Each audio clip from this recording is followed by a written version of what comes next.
خوبم مرسی ممنون. عید شما هم مبارک. سلام عزیز. خوش اومدید. ما ترکای زنجان رسم داریم که قبل از سال نو پدر، مادر، برادر و خواهر بزرگتر به دختر عیدی میبریم.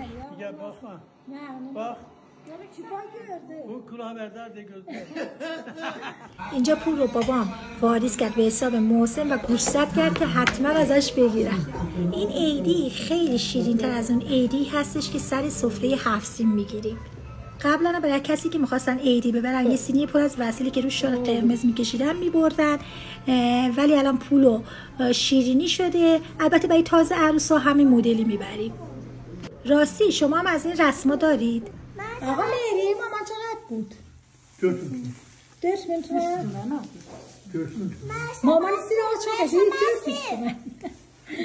4000 تومن. الان همون میشه 4 میلیارد. 4 میلیارد میشه الان با پول این 2 میلیارد. مامان میگه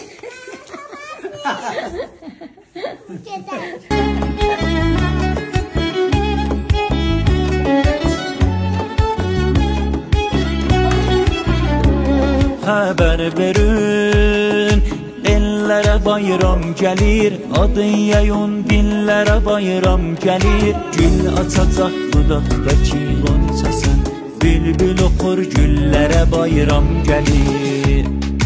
Yaşıl giyəndə dağlar, çiçəklənər bu bağlar, uşaqlar dəstə-dəstə Noruz gülü yığarlar.